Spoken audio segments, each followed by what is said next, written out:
Welcome to modern chemistry classes cited by Mr. Pawan Kumar, Buxar Bihar. Hello students, कैसे हैं आप लोग। आज हम लोग सॉलिड स्टेट के 11th लेक्चर को लेकर उपस्थित हैं और आज संभवतः ये हम लोग का अंतिम लेक्चर होगा। और आज हम लोग छोटी छोटी बिंदु जो आप लोग को बार बार इसमें डिस्टर्ब करते हैं और एग्ज़ाम के दृष्टिकोण से भी कुछ महत्वपूर्ण हो सकते हैं, उनके बारे में हम लोग जानकारी हासिल करेंगे। तो देखते हैं आज का पॉइंट क्या है। आज का पॉइंट है सबसे पहला हमारा कि डाई इलेक्ट्रिकल प्रॉपर्टीज़ क्या है, यानी पारावैद्युत गुण क्या है। तो कुछ ऐसे भी ठोस होते हैं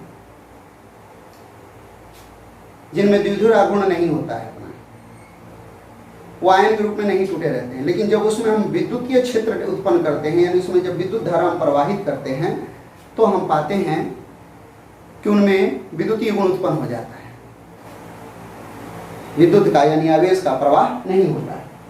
ऐसे पदार्थों के परमाणु जो आयन होते हैं वो इलेक्ट्रॉन के साथ प्रबलता पूर्वक बंधित रहते हैं, जिससे क्या होता है कि जो आरोपित विद्युत क्षेत्र का प्रभाव है, यानी जिस बाहर से विद्युत क्षेत्र दिए हो, उसके कारण उसमें द्विध्रुव उत्पन्न हो जाता है और उसी द्विध्रुव के कारण वो ध्रुवण करने लगते हैं, यानी विद्युतीय गुण दिखाने लगते हैं। तो जो आप विद्युत क्षेत्र दिए हो उसके कारण जब उसमें विद्युतीय गुण आएगा तब उसको हम बोलेंगे परावैद्युत पदार्थ। अब इससे क्या होगा कि ध्रुवण क्रिस्टल में संरेखण के आधार पर इसको हम लोगों ने बांटा है। संरेखण मतलब एलिजमेंट होता है। एलिजमेंट का मतलब ये हो गया कि उसमें जो ध्रुवण होता है उसकी गति कैसी है। अब आपको ये भी जानना चाहिए कि इसमें जब हम लोग जाते हैं मुख्यतः डाई इलेक्ट्रिकल प्रॉपर्टी में, तो इसमें यह भी हमको ध्यान रखना है कि जो विद्युतीय ऊर्जा है वो यांत्रिक ऊर्जा में या कार्य में विकृत हो जाएगी। विकृत होने का मतलब ये हो गया कि इसका उपयोग जो होगा ऐसे पदार्थों का वो कुछ फ्रीक्वेंसी को कैच करने में होगा, फ्रीक्वेंसी को डिसऑर्डर में लाने होगा। जैसे ट्रांजिस्टर वगैरह आप लोग देखते हैं, उसका जब बटन हम लोग दबाते हैं तो अगर उसको पूरा दबा देते हैं तो सही आवाज़ आती है, लेकिन थोड़ा सा दबाते हैं, थोड़ा खुला रखने देते हैं तो उसकी आवाज़ थोड़ा अलग ढंग से आती है। तो वो विकृति उत्पन्न करने में ऐसे पदार्थों का प्रयोग होगा। तो इनके संरेखण के आधार पर, एलिमेंट के आधार पर इसको हम लोगों ने 3 भागों में बांटा है। पहला है पीजो विद्युत क्रिस्टल। पीजो विद्युत क्रिस्टल कौन है? तो ऐसा क्रिस्टल होता है जिसमें द्विध्रुव आघूर्ण रहता है और यांत्रिक बल लगाने पर विकृत हो जाता है। तो यांत्रिक बल लगाने पर विकृत हो जाएगा, तो इस विकृति से जो आयनों का विस्थापन होगा उसके कारण इसमें विद्युत धारा प्रवाहित होगी, तो इसको बोलेंगे पीजो विद्युत। राइट। पीजो विद्युत को 2 भाग में बांटेंगे, लौह पीजो विद्युत और प्रति लौह पीजो विद्युत में। लौह पीजो विद्युत और प्रति लौह पीजो विद्युत में। तो देखिए, लौह विद्युत क्रिस्टल यानी लौह का मतलब होता है फेरो, विद्युत का मतलब इलेक्ट्रिकल और क्रिस्टल का मतलब क्रिस्टल। तो ऐसे जो पीजो विद्युत क्रिस्टल होंगे इनमें द्विध्रुव जो होगा स्थायी होगा और जो ध्रुवण है वो विद्युत क्षेत्र की अनुपस्थिति में उत्पन्न होगा। मतलब इसमें विद्युत क्षेत्र नहीं रहेगा। ठीक है। लौह विद्युतीय क्रिस्टल कहलाएंगे और इसके उदाहरण जो है क्लियर है। आगे देखिए, यहाँ पे प्रति लौह विद्युत क्रिस्टल जो होते हैं वो क्या होते हैं? तो लौह का ही उल्टा प्रति लौह है। इसमें द्विध्रुव युक्त ऐसा क्रिस्टल है जिसमें परिणामी द्विध्रुव आघूर्ण शून्य होगा। इसमें द्विध्रुव जो आघूर्ण था यानी ध्रुवण था वो स्थायी था, लेकिन इसमें क्या हो जाएगा? शून्य। और इसमें लौह विद्युत अनुपस्थित रहेगा और लौह विद्युत जो क्षेत्र रहेगा वो अनुपस्थित रहेगा, तो ये प्रति लौह विद्युत हो गया। अगला दूसरा है पायरो विद्युत क्रिस्टल। पायरो विद्युत क्रिस्टल क्या है? कि कुछ ऐसे क्रिस्टल होते हैं जिनके ऊपर दाब आरोपित करने पर इसमें विद्युत धारा प्रवाहित होती है। और पायरो विद्युत क्रिस्टल में ही पीजो विद्युत क्रिस्टल का ही ये भी उदाहरण है। तो कभी पीजो विद्युत क्रिस्टल बोलेगा, कभी पायरो बोलेगा। जैसे घर में आप लाइटर वगैरह देखते हैं, तो लाइटर में अगर बार बार 1-2 बार आप उसके ऊपर हीट करते हैं, दबाव देते हैं, तो उसमें से करंट आता है तो लाइट जल जाती है। अगर आप लाइटर को अपने हाथ में सटाकर भी अगर प्रेस करते हैं, दबाते हैं, तो आपको करंट जैसा एहसास होगा। ये पायरो विद्युत क्रिस्टल यानी कि पीजो क्रिस्टल के ही कारण होगा। सोनार वगैरह जो होते हैं, सोनार क्या होता है आपको पता है? सोनार के द्वारा हम लोग समुद्री हलचलों का पता लगाते हैं, समुद्र के अंदर हलचलों का पता लगाते हैं, तो उनमें भी इन्हीं पदार्थों का यूज होता है। टेप रिकॉर्डर वगैरह जो होते हैं उनमें भी जो स्विच होते हैं जिनके ऊपर दबाव हम डालते हैं उनमें भी इन पदार्थों का यूज होता है। तो ये पीजो जो है ये कोई ज़्यादा इंपॉर्टेंट नहीं है आपके लिए, लेकिन एक जनरल जानकारी के लिए आपके पास था। ये आपको डिस्टर्ब करता है बार बार कि गैस के लाइटर को दबाने पर आपके वो पकड़ लेता है, तो गैस का जो लाइटर हो जाएगा उसको पायरो क्रिस्टल में, विद्युतीय क्रिस्टल में लेके जाइए या पीजो में जाइए और दबाव डालने पर उसमें क्या होगा, ऊष्मा उत्पन्न होगी, करंट उत्पन्न होगा। अगली पॉइंट बाबू इसी में हम लोग देखते हैं आज, जो कि महत्वपूर्ण चीज़ें हम लोग की जो छुट्टी हुई हैं आज के लेक्चर में हम लोग कंप्लीट कर देंगे। ये कोई बहुत ज़्यादा महत्वपूर्ण नहीं था, थोड़ा बहुत लिख लो, आप लोग रिटर्न कर लो, कोई टेंशन लेने की जरूरत नहीं है। अब वाले जो पॉइंट है इसमें टेंशन लीजिएगा, क्योंकि ये जो पॉइंट है ये आपके एग्जाम के दृष्टिकोण से या ऑब्जेक्टिव के दृष्टिकोण से महत्वपूर्ण होते हैं। एक आपके पास जो टॉपिक है वो आता है त्रिज्या अनुपात। इस त्रिज्या अनुपात को आप लोग रेडियस रेशियो बोलते हो, ठीक है। गौर कीजिएगा, इस रेडियस रेशियो के बारे में जानिए। त्रिज्या अनुपात, त्रिज्या क्या है, अर्धव्यास है, ठीक है ना। तो इसको अर्धव्यास अनुपात भी बोलते हैं।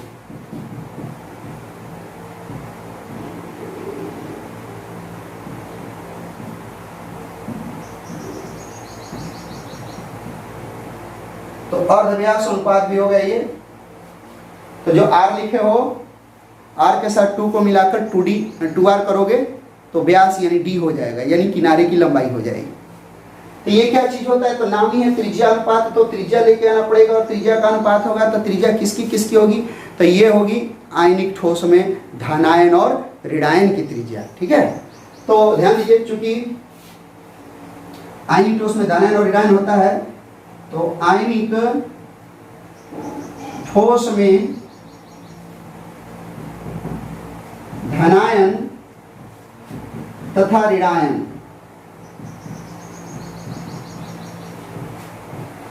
के त्रिज्या के अनुपात को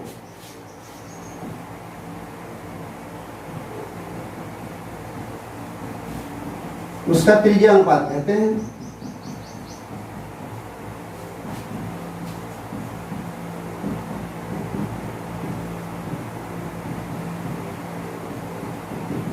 गौर कीजिएगा,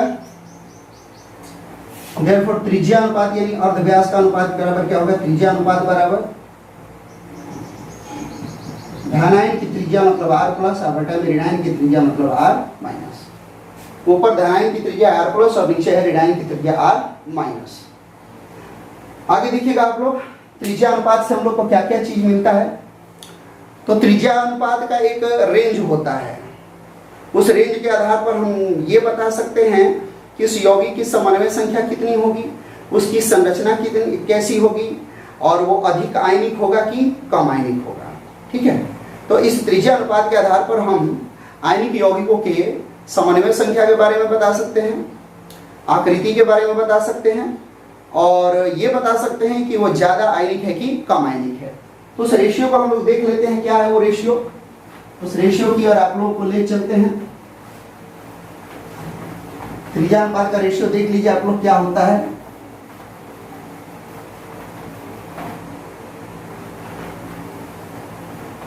तो यहाँ पर एक लिस्ट बना रहे हैं हम लोग, गौर कीजिएगा। यहाँ पर त्रिज्या अनुपात है, तो एक साइड में यहाँ पर हम लोग लिखेंगे त्रिज्या अनुपात, ठीक है, यानी R प्लस बटा में R माइनस। त्रिज्या अनुपात क्या आया है, उसके बाद हम लोग समन्वय संख्या लिखेंगे। समन्वय संख्या का हम लोग कोऑर्डिनेशन नंबर कहते हैं, तो उसको CN से सूचित करेंगे।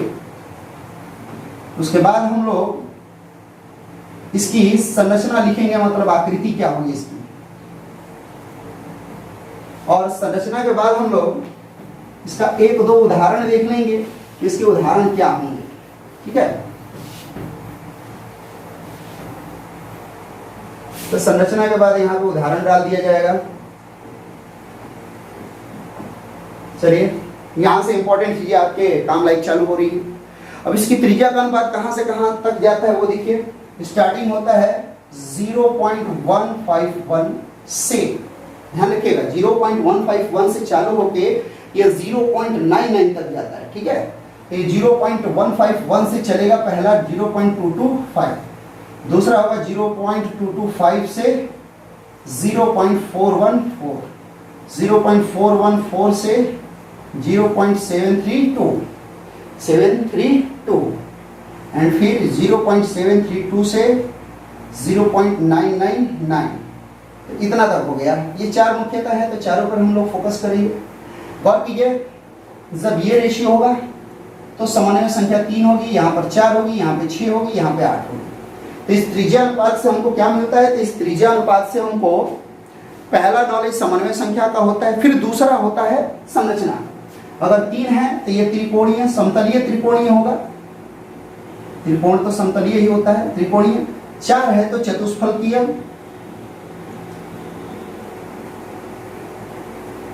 6 है तो अष्टफलकीय, और यदि 8 है तो ये बीसीसी मतलब अंतः केंद्रित इकाई सेल में होगा।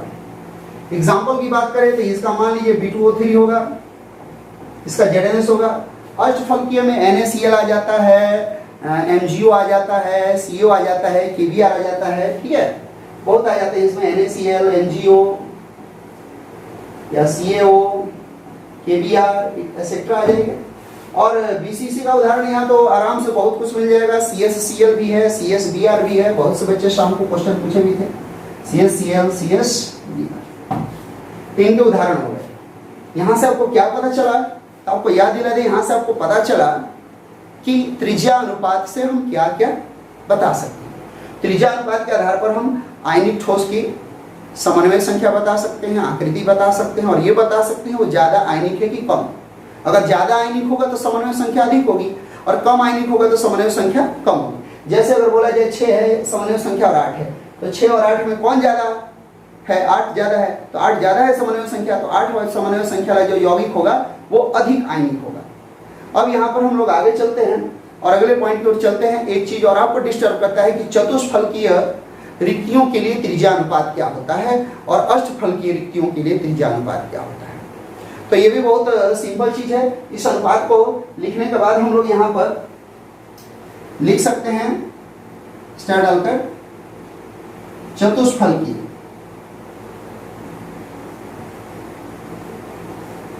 चतुष्फलकीय रिक्तियों के लिए त्रिज्या अनुपात। यहाँ पर हम लोग छोटा r का यूज करेंगे क्योंकि चतुष्फल की रिक्तियां छोटी होती हैं, अष्टफल की रिक्तियां बड़ी होती हैं। छोटा r बराबर, अब ध्यान दीजिए चतुष्फल की रिक्तियों के लिए त्रिज्या अनुपात बताने जा रहे हैं तो छोटा r लिए हैं। अष्टफल की रिक्तियों के लिए जाइएगा तो आप बड़ा r लीजिएगा, ठीक है। अब दोनों का कंडीशन एक ही होगा, बस अनुपात जो है वो बदल जाएगा। तो इसमें भी r रिक्ति मतलब रिक्ति की त्रिज्या, r रिक्ति बटा r गोला यानी गोले की त्रिज्या, और इसका जो अनुपात होगा बराबर होगा 0.225। 0.225 कब? जब चतुष्फल की रिक्तियां होंगी तब। यदि अष्टफलकीय होगा तो 0.414 होगा, ठीक है। तो आते हैं अष्टफलकीयों में। यदि अष्टफल के लिए आइएगा, अष्टफलकीय रिक्तियों के लिए, अष्टफलकीय रिक्तियों के लिए यदि आप त्रिज्या अनुपात निकालते हैं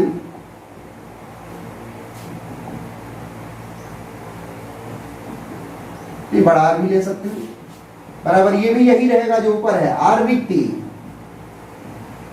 अब बटा में r गोला यानी गोले का त्रिज्या बराबर ये 0.414। ये 2 2 5 कहां से है, 4 1 4 कहां से है, क्लियर हो गया। तो एक था चतुष्फलकीय के लिए और एक था अष्टफलकीय। अब इसी के आधार पर इसी दोनों को अगर मिलाएंगे हम लोग तो अष्टफलकीय रिक्तियों की त्रिज्या भी निकल जाएगी और चतुष्फलकीय रिक्ति की त्रिज्या भी निकल जाएगी। उसको कैसे निकालेंगे? तो इसी के आधार पर हम लोग चलते हैं आगे। देखिए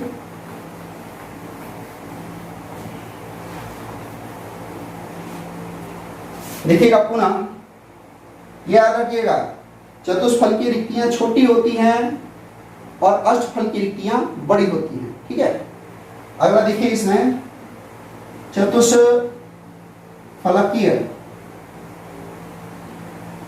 रिक्ति की त्रिज्या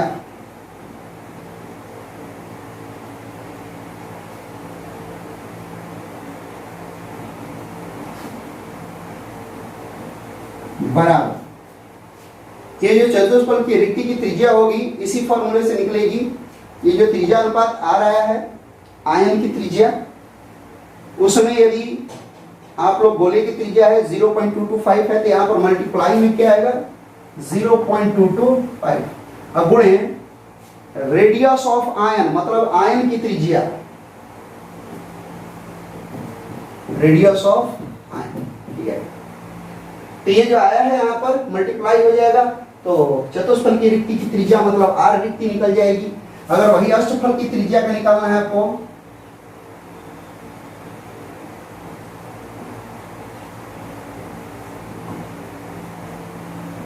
अष्टफल की रिक्ति की त्रिज्या निकालनी है आपको, तो फिर ये नीचे वाले फॉर्मूले से ही आप इसको फाइंड आउट कर लीजिएगा। आर रिक्ति ही अष्टफल की रिक्ति की त्रिज्या है, ये हो जाएगा 0.414 मल्टीपल रेडियस ऑफ, यहाँ भी आयन ही होगा। तो ये आपको अपने दिमाग में बैठा लेना है कि चतुष्फलकीय में जब जाते हैं जो रेशियो आ रहा है 0.225 आ रहा है और जो अष्टफलकीय में रेशियो आ रहा है वो 0.414 आ रहा है। इसके बाद ये भी चीज अगर आप भूल सकते हो तो आप लिख सकते हैं कि अष्टफलकीय रिक्तियां चतुष्फलकीय रिक्तियों से बड़ी होती हैं। ठीक है, अष्टफलकीय रिक्ति चतुष्फलकीय रिक्ति से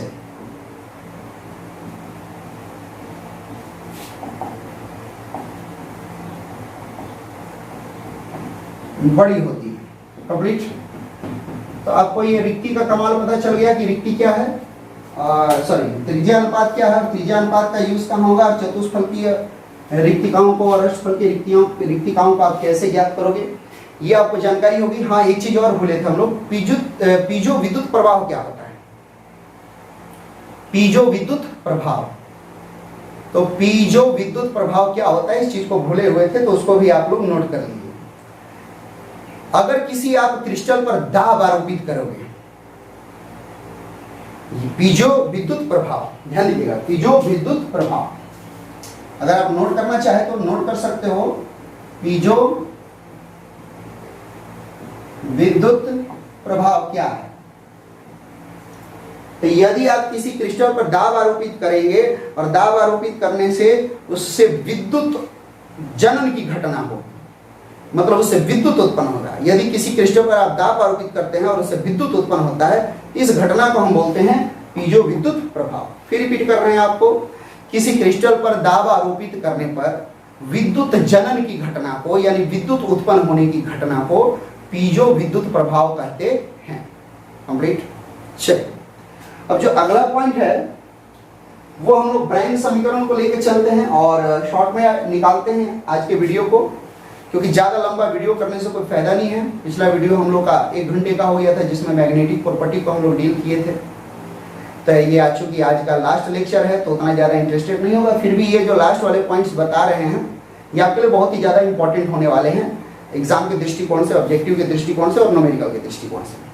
एक ब्रैंग समीकरण जो है वो डिस्टर्ब करता है आपको, हालांकि ये 12th का सिलेबस नहीं था। अभी जो हम लोग पढ़ रहे थे ये मुख्यतः 12th का नहीं है, IIT जी वगैरह का है, तो ये 12th के बाद एडिशनल में हम लोग पढ़ते हैं। 12th का आपका हो गया है काम। ठीक है, तो ब्रैंग समीकरण क्या है, उसको क्या लिखते हैं, उसमें जो शब्द आए हैं उनका मतलब क्या होता है और उसको हम लोग कैसे सिद्ध करते हैं। तो ब्रैंग समीकरण हम लोग को प्रकाश यानी एक्स किरण के अपवर्तन परावर्तन से लेकर चलना पड़ेगा, यानी फिजिक्स की चीज होगी। तो ब्रैंग समीकरण क्या है और वो कैसे होता है उसको देख लीजिए।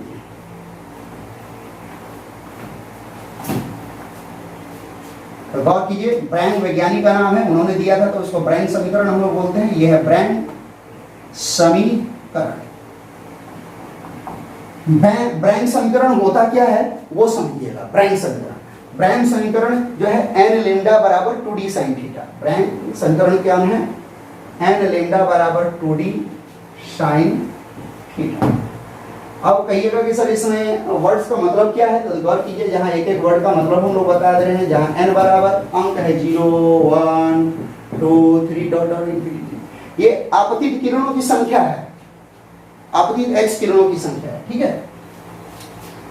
और लिंडा बराबर तरंग दैर्घ्य है किसका, तो जो x किरण आ रही है, आपतित x किरण, उसका तरंग दैर्घ्य, ठीक है। तो ये आपतित